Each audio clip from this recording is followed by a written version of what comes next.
जनाब कारीगर हैं, परांठे बना रहे हैं और ये जनाब हम नाश्ता करेंगे। आप ये उस्ताद जी ये गोल क्यों नहीं? अच्छा ये आटा ठंडा है जनाब, ता गोल कोई नहीं। ये अगला तक तुम गोल हो सी होना चाहिए, बेइज्जती ना कराई कैमरे च। और तक जी ए गोल हो सी है जी, सही है, पास हो गया जी पास। और एक कारीगर है जनाब।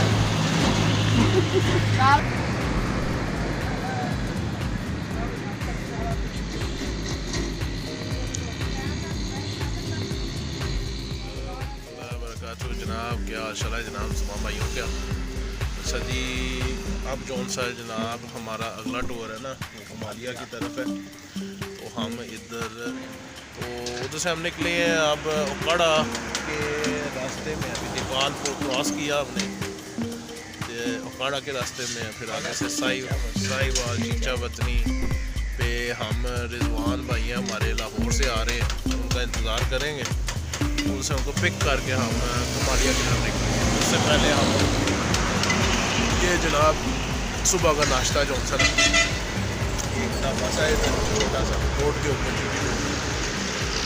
तो जिधर हम वेट कर रहे हैं थोड़ा सा मैंने कहा चले रेस्ट भी हो जाए। सुबह निकले हम 5 बजे, फिर आपको हिमालय मुलाकात करते हैं, ठीक है जी। अच्छा जी हमने रिजवान भाई को पिक कर लिया, ये देख लें जी, ये रिजवान भाई हैं हमारे लाहौर से आए हैं जी। इन भाई को तो आप जानते ही हैं, अलियास भाई अभी चूँकि हम गाड़ी चला रहे हैं तो कुछ पैगाम था जी अलियास भाई का ना, आप भाइयों से कुछ रिक्वेस्ट करना चाहते हैं। अलियास भाई क्या कहना चाहते हो जी, दसो जी, फरमाओ। अस्सलाम वालेकुम सर मैं अर्ज़ करना चाहना कि जेह्ड़े अजकल के शौकीन ने ना जी, इन्हों को रिक्वेस्ट है, मेरी दिली तो रिक्वेस्ट है, बड़े बड़े शिकारी ने पंजाब के बहुत अच्छे शिकारी ने, कि साढ़े भी हर साल पेड़ होंगे ने जनाब, तो असी शौकीन ही पेड़ लड़ावण हैं जनाब। साढ़े तकरीबन हर सारे पंजाब में पता कि साढ़े पेड़ होंगे ने, तो राजा साहब मेरे भाई बैठे ने, इन्होंने पता है जनाब कि रिक्वेस्ट यह करना चाह रहे हैं कि जेह्ड़े वलैती ने ये वलैती लड़ावन, क्रॉस लड़ावन। जेड़ा काम अजकल नफत होया ना जनाब कि क्रॉस मुर्गे नू कसम दे के पाकिस्तानी लड़ाना, इस जिन्नी बेगैरती है ही कोई नहीं। ये मुर्खबाजी दे विच बहुत बड़ी ज्यादती है। एक अपने आप ज्यादती दुनिया के देनेदार, उस तो बाद जनाब अल्लाह ताला के देनेदार, मुड़ इंसान के देनेदार। बिल्कुल ऐसी गल ये हराम जदगी है जनाब, इस हराम जदगी तो शौकीन बाज आ जावन। ये रिक्वेस्ट करने हैं दिली तौर जनाब, अल्लाह ताला तो डरो, कुछ अल्लाह का खौफ करो जनाब। असि जनाब एक छोटी जी जनाब साडी है रिक्वेस्ट है, अगर मन जाओ। तो दूसरे नंबर ते जनाब अजकल एक ट्रेंड चल चुका है पाकिस्तान दे विच उस्तादी शगिर्दी वाला, कि कोई उस्ताद आख रहा है कि तुम शगिर्द इंज करो, कोई आख रहा है तुम शगिर्द इंज करो। एक शगिर्द घर चों निकलता है, 70 उस्ताद अगू हार लाए खड़ा होंदा है कि और मेरे ले आ तेन मैं शगिर्द करना। खुदा दे खौफ तो डरो। अगर कोई उस्ताद अच्छा है तो उनके शगिर्द भी अच्छा है। अगर किसी उस्ताद बेगैरती करनी है तो नाल शगिर्द बेगैरती भाई करनी है। इनदे विच मुर्खबाजी बदनाम हो रही है। साडा जनून का शौक है, मेहरबानी की जाए जनाब, हलाल दे उस्ताद हलाल दे शगिर्द। अगर उस्ताद करेगा शगिर्द में बेगैरती, कल शगिर्द भी करेगा उस्ताद में बेगैरती। सारे मेरी रिक्वेस्ट है दिली तौर जनाब, कुछ इस चीज़ पे भी गौर किया जाए, तहसील जनाब प्रमोट किया जाए जनाब। असां दा जनाब असील दे शौकीन हाँ, असां ये ना कहंदे कि जी तुसीं वलैती रखो, वलैती हद तक ते अपने घर तक मतलब कि तुसीं वलैती का चढ़ाओ। बिल्कुल वलैती रखाओ, ठीक है। कसम दे के लड़ाना इस तो बड़ी बेगैरती है ही कोई नहीं। मतलब झूठ तो वैसे ही नहीं बोलना चाहिए, ऊपरों कसम चाहो तो ऐसे शौकीन है ने जेड़े शौकीन कसम नूं बहुत बुरा समझदे ने। एक भाई साडा बाबर है लाहौर वाला खुड़ियां वाला, वो कसम नहीं चंदा ना, वो शगिर्द नूं आंदा हैगा। पर कई ऐसे शौकीन भी पाकिस्तान च मैं नाल लड़ना चाह रहा, वो ऐसे बेगैरत ने, वो खुद भी चाह जाते हैं, अगा अपने शगिर्दां नूं भी आंदे ने। उन्होंने मेरे भाई झूठा नहीं आ देंगे ने।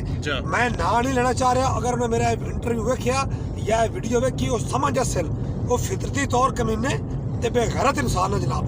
जेड़ा बंदा पाकिस्तानी कुक्कर ना कसम दे के टच उंज पैसे ले लेवे कि अल्लाह वास्ते मैंने पैसे दे छड्डो, लाजमी बेगैरती करनी यार। ये दिली तो रिक्वेस्ट है साडी जनाब, मैं अपने अल्फाज थोड़े सख्त बोल रहे हैं क्योंकि मैंने दिली दुख है। ਤੇ ਮੈਂ ਮਾਜ਼ਰਤ ਚਾਹਨਾ ਸਾਰੇ ਵੀਰਾਂ ਕੋਲ ਜਿਹੜੇ ਮੈਂ ਅਲਫਾਜ਼ ਸਖਤ ਬੋਲੇ ਨੇ ਤੇ ਇਹ ਮਿਹਰਬਾਨੀ ਕੀਤੀ ਜਾਵੇ ਜਨਾਬ ਪਾਕਿਸਤਾਨੀ ਸ਼ੌਕ ਨੂੰ ਕਾਇਮ ਕੀਤਾ ਜਾਵੇ ਪਾਕਿਸਤਾਨੀ ਸ਼ੌਕ ਖਤਮ ਹੋ ਰਿਹਾ ਇਹਨੂੰ ਸ਼ੌਕ ਨੂੰ ਖਤਮ ਨਹੀਂ ਹੋਣਾ ਚਾਹੀਦਾ ਇਹ ਸਾਡੀ ਆਉਣ ਵਾਲੀ ਪੀੜ੍ਹੀਆਂ ਵਾਸਤੇ ਵੀ ਸ਼ੌਕ ਹੋਣਾ ਚਾਹੀਦਾ ਸਾਨੂੰ ਜੀ ਸ਼ੌਕ ਹੈ ਸਾਨੂੰ ਜਨੂਨ ਦਾ ਸ਼ੌਕ ਹੈ ਵਲੈਤੀ ਰੱਖੋ ਲੜਾਓ ਪਰ ਲੜਾਓ ਵਲੈਤੀਆਂ ਨਾਲ ਜੀ ਬਿਲਕੁਲ ਬਿਲकुल मतलब देखो ਬੈਠਾ ਸਾਡੇ ਕੋਲ ਰਾਜਾ ਰਿਜ਼ਵਾਨ ਸਰ ਇਹ ਸਾਡਾ ਬੜਾ ਪਿਆਰਾ ਭਾਈ ਹੈ ਤੇ ਇਹ ਲਾਹੌਰ ਵਾਲੇ ਜਨਾਬ ਬਹੁਤ ਹੀ ਅਗਾਂ ਦੀ ਚੀਜ਼ ਹੋ ਚੁੱਕੇ ਨੇ ਇਹ ਸਾਨੂੰ ਦੱਸਦੇ ਹੋਰਨ ਕਰਦੇ ਹੋਰਨ ਸਾਡੇ ਇਹ ਵੀ ਮਿਹਰਬਾਨੀ ਹੈ ਲਾਹੌਰ ਵਾਲਿਆਂ ਨੂੰ ਵੀ ਜਨਾਬ ਕਿ ਕੁਛ ਜਨਾਬ ਸਾਡਾ ਹਿਆ ਕਰਨ ਸਾਡੇ ਕੋਲ ਚੰਗੀ ਸ਼ੀਆਂ ਲੈ ਜਾਂਦੇ ਨੇ ਆਪ ਸਾਨੂੰ ਦਿੰਦੇ ਕੋਲ ਕਮਾਲੀ ਵਾਲੇ ਕਾਲੇ ਲੈਣੇ ਸਾਨੂੰ ਦੇਣੇ ਠੱਡੇ ਇੱਕ ਦੂਏ ਦੇ ਪਹਿਲੇ ਦਿਨ ਹੀ ਦੂਸਰੇ ਪਾਣੀ ਭੱਜ ਜਾਣਾ ਅਸੀਂ ਹੈਰਾਨ ਯਾਰ ਸਾਡੇ ਨਾਲ ਕਰੂ ਕੀ ਲਾਹੌਰ ਵਾਲੇ ਮੈਂ ਕੋਈ ਨਹੀਂ ਕਿਸੇ ਨੂੰ ਦਿੱਤਾ ਲਾਹੌਰ ਵਾਲੇ ਭਾਈ ਅੱਛਾ ਕਰ ਰਹੇ ਨੇ ਕਿਉਂਕਿ ਲਾਹੌਰ ਵਾਲਿਆਂ ਨੂੰ ਕਮਾਲੀ ਵਾਲਿਆਂ ਨੇ ਬਹੁਤ ਲੁੱਟਿਆ ਇੰਨਾ ਕੁ ਲੁੱਟਿਆ ਤੁਸੀਂ ਸੋਚ ਨਹੀਂ ਸਕਦੇ ਹੋ ਤਿੰਨ ਦਿਨ ਨੇ ਪੱਕੀ ਤੇ ਬੈਠੇ ਰਹਿੰਦੇ ਆ ਲਾਹੌਰ ਵਾਲੇ ਅੱਜ ਭਾਈ ਬਦਲਾ ਲੈ ਰਹੇ ਨੇ ਪੂਰਾ ਅਸਾਂ ਕਦੀ ਨਹੀਂ ਕੀਤੀ ਇਹਨਾਂ ਨਾਲ ਸਾਡੇ ਨਾਲ ਨਾ ਕਰਨ ਬਿਲਕੁਲ ਮਿਹਰਬਾਨੀ ਅਸੀਂ ਇਹਨਾਂ ਦਾ ਹਿਆ ਕਰਨੇ ਆ ਦਿਲੀ ਤੌਰ ਦੇਖੋ ਭਾਈ ਜੀ ਇਹਨਾਂ ਨੂੰ ਕੋਈ ਮਾਫੀ ਨਹੀਂ ਇਹਨਾਂ ਦੀ ਕਿਤਾਬ ਵਿੱਚ ਬਿਲਕੁਲ ਤਾਂ ਦੋ ਕਿਸਮ ਦੀਆਂ ਜਨਾਬ ਅਸੀਲ ਮੁਰਗੇ ਬੰਦ ਕਦੀ ਦੇ ਸ਼ੌਕ ਵਿੱਚ ਇੱਕ ਇੰਪੋਰਟਡ ਹੁੰਦੇ ਨੇ ਇੱਕ ਅਸੀਲ ਹੁੰਦੇ ਨੇ ਠੀਕ ਹੈ ਇੰਪੋਰਟਡ ਅਸਾਂ ਤਾਰੀਫ ਕਰਨੇ ਆ ਬਹੁਤ ਅੱਛੇ ਮੁਰਗੇ ਨੇ ਲੜਾਈ ਗੇਮ ਉਹਨਾਂ ਦੀ ਸਭ ਕੁਝ ਹੈ ਵੈ ਲੇਕਿਨ ਅਸੀਲ ਦਾ ਤਾਂ ਇੰਪੋਰਟਡ ਦਾ ਮੁਕਾਬਲਾ ਨਹੀਂ ਹੈ ਮੇਰੀ ਨਜ਼ਰ ਵਿੱਚ ਅਸੀਲ ਹੋਰ ਚੀਜ਼ ਹੈ ਇੰਪੋਰਟਡ ਹੋਰ ਚੀਜ਼ है ठीक है सर वो चीज़ ही हो रहा है ना ठीक है तो रखें आप मना नहीं है इम्पोर्टेड का शौक करें जो भाई करना चाहते हैं हर बंदे की अपनी अपनी मर्जी होती है और अपनी अपनी समझ होती है ठीक है वो इम्पोर्टेड का करें जो असील का करना चाहते हैं असील का करें तो मैं तो रिक्वेस्ट करता हूँ कि जो इम्पोर्टेड रखने वाले हैं वो भी असील का साथ करें ठीक है उसको ज़्यादा ना बढ़ाएं लेकिन प्रिजर्व करने की हद तक ना वो भी करें क्योंकि असील जो सी है ना हमारे पाकिस्तान का एक हिस्सा है ठीक है पाकिस्तान की पहचान है जब हमने पहचान खो देनी है तो फिर ये इम्पोर्टेड कोई नहीं रहने अब ये उस्ताद